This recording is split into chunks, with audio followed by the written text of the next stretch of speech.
या ठिकाणी तुम्ही पाहणी केलेली आहे. या पाहणी दरम्यान नेमकं तुम्हाला काय आढळलंय, काय सांगाल तुम्ही? 100% गेल्या 13 वर्षापासून ही जी कचरा फॅक्टरी हा जो डम्पिंगचा जो आहे एरिया आहे तो 13 वर्षापासून ही तर काहीच प्रोसिजर सुरू नव्हती. आम्ही आज पाहणी केलेली आहे. मी असेल, आमच्या प्रभागातील सर्व नगरसेवक असतील, आम्ही मुख्य अधिकारी योगेश बोरोले असतील, प्रकाश पाटलांनासुद्धा बोलवलं होतं आणि आम्ही त्यांच्याकडनं माहिती घेतली. जवळपास 350 ते 350 टन रोज आपल्याकडे इथं कचरा येतो आणि त्याच्यावर बायोमायनिंग फक्त 100 टनावर होते.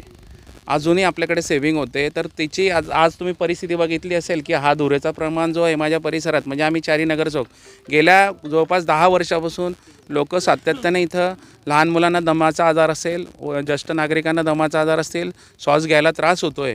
तर आम्ही वारंवार विनंती करतो या लोकांना, पण अतिशय 2.5 वर्षापासून, मागील 2.5 वर्षापासून खूप इथं असे बोगसपणा चालू आहे. आम्ही सगळ्या साहेबांना आता बोलून सांगितलेलं आहे की ह्या पद्धतीने इथं ट्रॅक्टरमध्ये काय येतं आम्ही त्यांच्या लक्षात आणून दिलेलं आहे आणि याच्यापुढे आम्ही खपवून घेणार नाही. आम्ही नागरिक म्हणून इथं प्रथम नागरिक पण असो, पण नागरिक म्हणून या परिसरातील सगळ्या नागरिकांची जबाबदारी आमची आहे.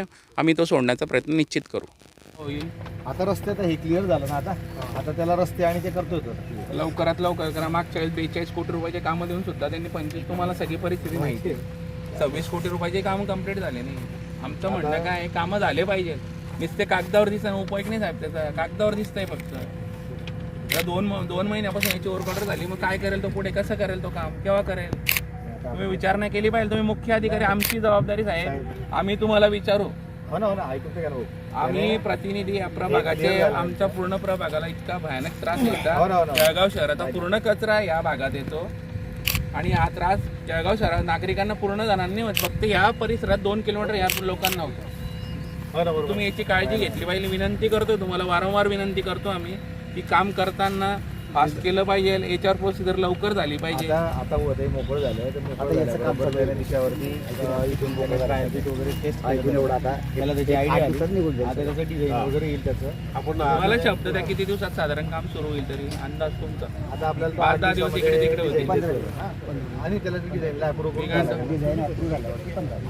आता किती दिवस असं पकडा तुम्ही की आपल्याला डिझाईन एक 8 दिवसामध्ये मिळणार आहे त्याच्याकडे. म्हणजे 20 दिवसाच्या आत आपण 20-25 दिवसाच्या आतमध्ये म्हणजे महिना पकडू. हा सॅनिटरी लँड किती तक्रार करतात तुम्हाला? नेमकं तुम्हाला काय समस्या होत्या, काय सांगाल तुम्ही? गेल्या 4-5 वर्षापासून धुरीचा इतका त्रास आहे. आम्ही वेळोवेळी हे केलेलं आहे, त्यांना अर्ज वगैरे निवेदन वगैरे दिलेलं आहे आणि आमचा हा परिसर कॅन्सर रुग्णांपासून पण खूप त्रस्त आहे. लहान मुलांना आरोग्याचं खूप धोकेदायक आहे.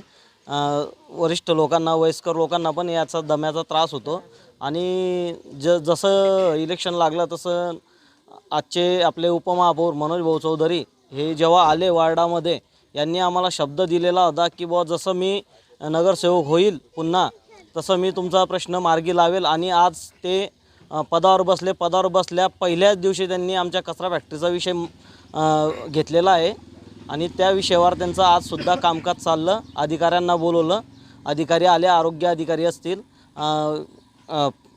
मुख्य अभियंता असतील आणि आयुक्त असतील, हे पण आलेले होते. यांना मनोज भाऊ चौधरी हे उपमहापौर यांनी चांगलं धारेवर धरलं आणि 1 महिन्याची मुदत दिलेली असून 1 महिन्यात कचरा फॅक्टरीचं काम झालं पाहिजे असं त्यांच्याकडनं बोलून घेतलेलं आहे आणि तसेच परिसरात त्यांचं छान लक्ष आहे. आणि गेल्या जसं उपमहापौरांनी तिथं काम चालू ठेवलेलं होतं आणि तशीच आम्हाला सगळ्यांना अपेक्षा आहे की मनोज भाऊ चौधरी हे सुद्धा त्या पद्धतीने काम चालू ठेवतील.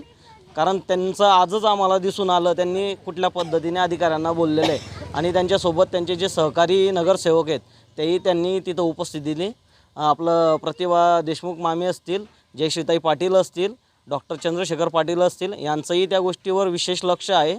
डॉक्टर असतील, ताई असतील, यांनी पहिल्याच दिवशी कचरा फॅक्टरीचा विषय म्हणजे नेमका म्हणजे काय त्यांनी तिथंसुद्धा राऊंड मारला. त्यांनी पाहिली जी खरी परिस्थिती होती त्यांनी ती पाहिली डोळ्याने किंवा इथं खूपच धुरीचा प्रमाण आहे, इथल्या लोकांना किती त्रास आहे, म्हणून हा विषय आज मार्गी होण्याच्या याच्यावर आलेला आहे असं मला वाटतं. राहता या परिसरात राहिल्यानंतर या डम्पिंग ग्राउंडमध्ये आपल्याला काय समस्या होती? रात्री 12-1 वाजता खूप धूर सुटतो दादा आणि त्या धुरापासून खिडक्या दरवाजे बंद असून सुद्धा खूप त्रास होतो. श्वास घेण्याला, लहान मुलांना, नवीन कोणी आपल्या घरी व्यक्ती आलं तर अशी काय घाण वास येतो बा असं प्रत्येकजण विचारतं दादा. त्याच्यासाठी आम्हाला ही कचरा फॅक्टरी नको आहे. तर दादा जेव्हा फिरत होते निवडणुकासाठी, तेव्हा दादांनी सांगितलं होतं. तर मी जर नगरसेवक झालो ताई तर मी 100% हे काम करेल.